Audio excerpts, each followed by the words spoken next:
What's going on, y'all? Welcome back to the madness. Today we're going to be doing another Axe Effects tutorial. Today we're going to be talking about the GEQ and the PEQ, which is the graphics equalizer and the parametric equalizer. So a graphics EQ is basically one where you have a bunch of bars, you can move them up and down, and each bar represents a particular piece of the frequency band that you want to alter. Now, a parametric EQ, instead of having bars, you have segments of a line or a curve. And those curves can be altered in order to make a shape which represents your equalization. So I'll show you all of that in the Axe Effects tutorial that's coming up. I just wanted to give you some brief understanding of what's going on behind the scenes with each of these things. Alright, so here we are. And so here we go. Let's check it out. So right here we've got the GEQ, which is right here, and we got the PEQ, which is the parametric as well. So you can find both of these, one's right here, one's right here. I figured instead of doing all these in alphabetical order one at a time, these two essentially do the same thing. One can do a little bit more, I'd say, but they're both essentially the same effect or the same tool. So let's jump right into the GEQ first. As you can see, I've got the 10-band variable Q equalizer set up right here.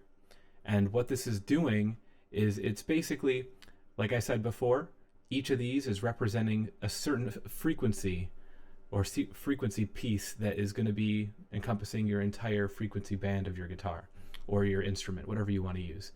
So, you know, in accordance to right here, you got the 31, 63, 125, so on and so forth, all the way up to 16K. And, you know, if you increase these and decrease these, they're going to alter the frequency content that's already existing inside of your signal. So, inside of here, you've got different types of GEQs. It could be 3-band console. It could be, and this is kind of like what you'd see on an amplifier itself. You know, you got low, mids, and highs, or bass, treble, you know, things like that. It's very basic, and it doesn't have as much control as you would in like a 10-band, which is, I personally like 10 bands or 8 bands, 7 bands, as high as I can get because I like to have control. So as you can see, 4-band passive, you keep on going up. And, you know, as you see, it doesn't describe it as like specific frequencies. It's like low, mid, low mids, mid highs, highs. They're kind of describing what frequencies they're altering by, you know, with means of words instead of means of numbers. So you keep on going up. You got 5-band. Now it's starting to get a little bit more coarse frequency, you know, control, which is like, you know, 2, 4, 8, basically all the harmonics. It just keeps on doubling as it goes up. And then you get the 7-band. Still about the same thing. You get the harmonics, but you're starting at 100 instead. Once you get to 800, you keep on going up a little bit more, and then it, you know, it gets closer and closer to what you'd want to do with the 10-band. But with the 10-band, with the 2/3 octaves and whatnot, you're just basically changing what type of frequencies you're able to alter. So that's what a GEQ has inside of it, aside from this master Q. The master Q is going to basically determine how precise around this frequency that you see like in these parts right here is the adjustment going to be. So per se, and I'll show you this once I grab my guitar, I just want to kind of give you an idea of what's going on here before I do. If I were to increase this Q all the way up to like say 10 and I would adjust this back and forth, if I were to bring it down, you know, right around, say this is 125 and then you get to 250, boom.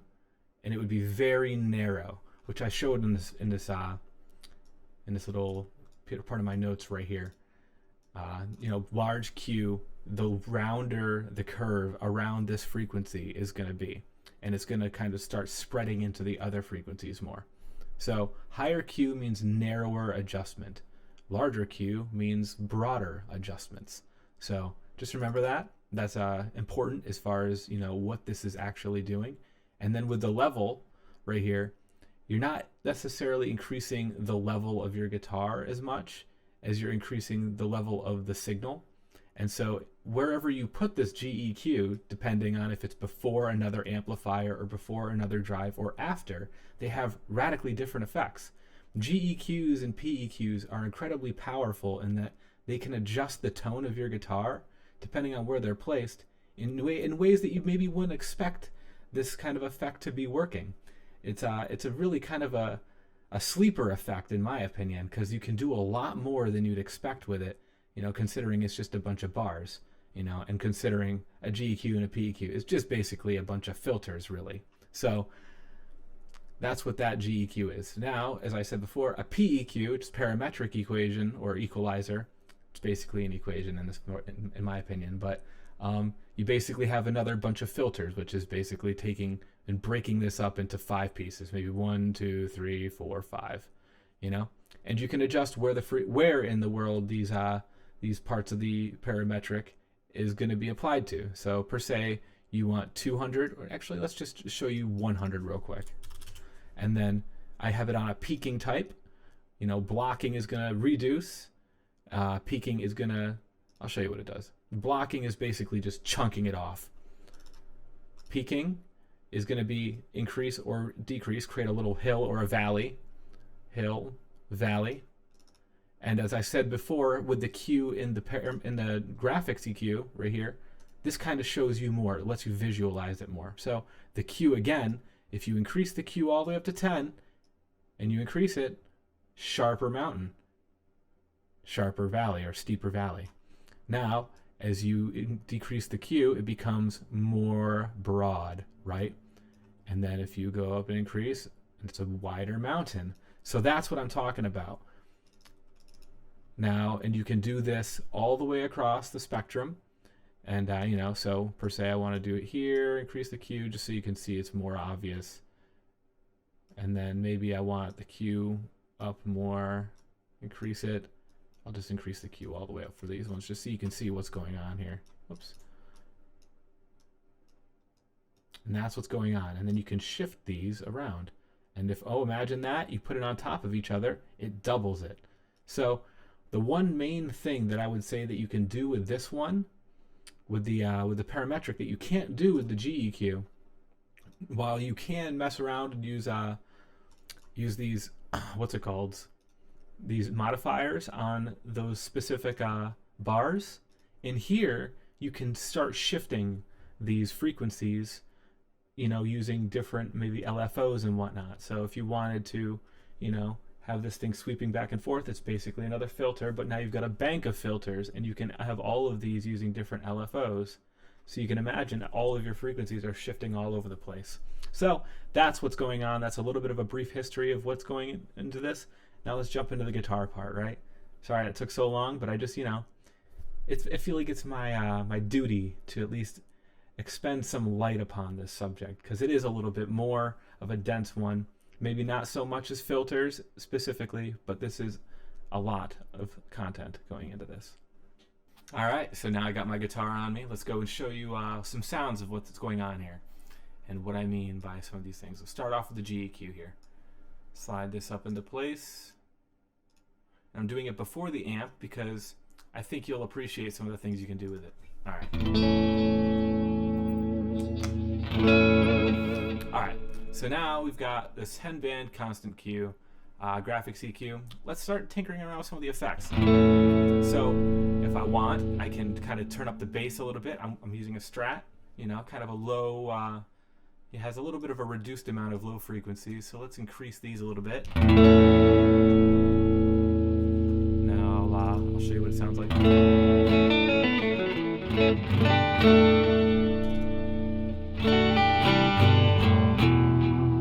Alright, so if we wanted to increase the low frequencies a lot, real beefy,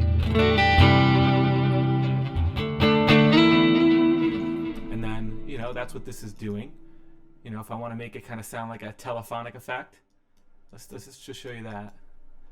Maybe increase it around here, increase the Q a little bit, or decrease it a little bit to here. Increase around here, drop it everywhere else. Get a little telephonic effect going on.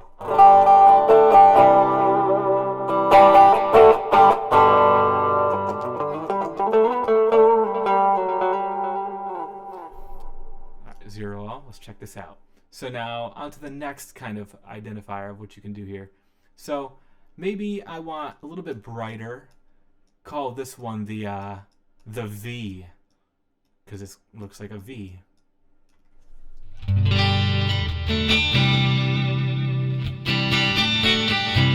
Now what I'm doing here is I'm boosting the lows, dropping the mids, and slowly ramping it back up to the highs.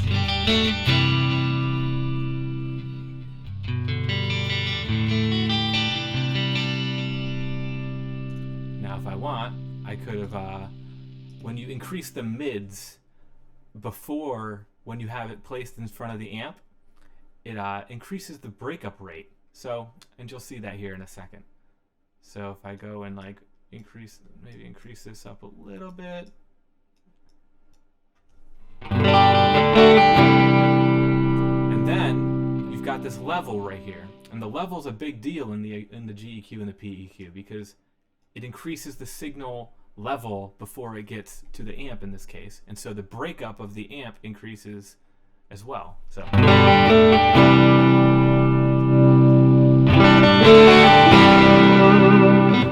you get gain out of it, right? So let's actually reduce the level on here just so that we don't blast you guys.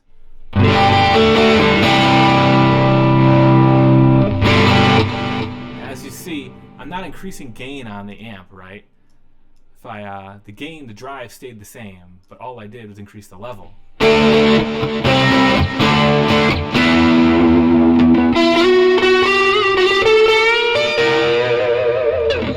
So like you can do incredible things with the GEQ just as an effect to alter the tones of your existing effects chains. So let's go and see what else you can do here. So the master Q kind of changes things up quite a bit as well.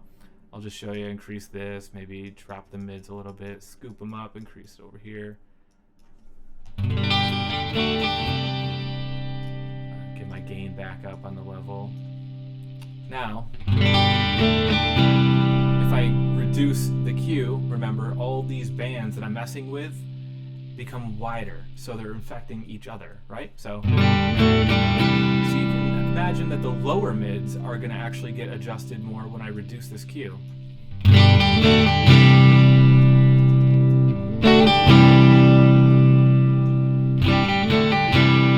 Increase it. The mids are basically disappearing, right?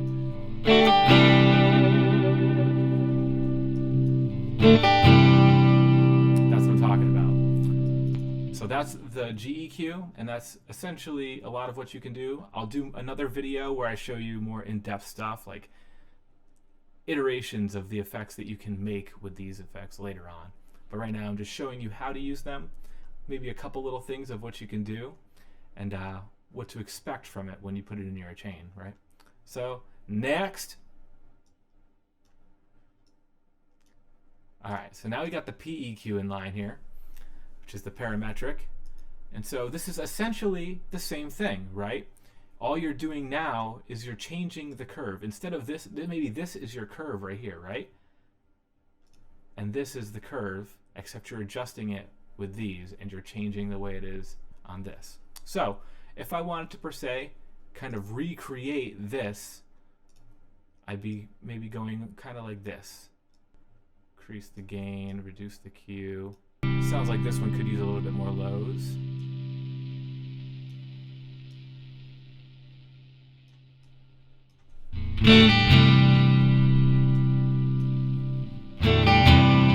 Nearly the same thing, right?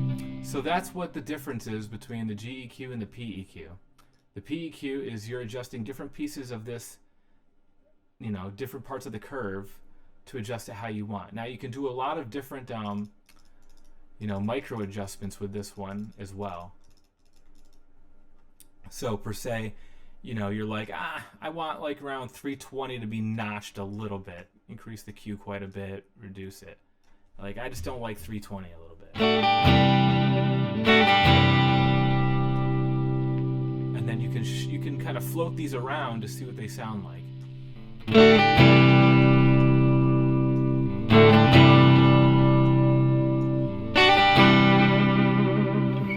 That's what I'm talking about. So that's about, you know, the majority of what's going on in the GEQ and the PEQ. You can come up with a lot of interesting things to kind of happen here. Around 800 if you increase the gain, and then everywhere else drop the gain. Actually, you know what? If I were to go and shift this down to 800 as well, increase the gain here, drop the gain here, create this into a blocking, turn this into a blocking, get that little telephonic effect again. So I hope you got something out of this, and that's pretty much the GEQ and the PEQ. Remember what you're doing. You're just adjusting frequencies within the signal that you already have. So that's about it. I hope you enjoyed it. Take care. Ciao. I'll catch you on the flippy floppy.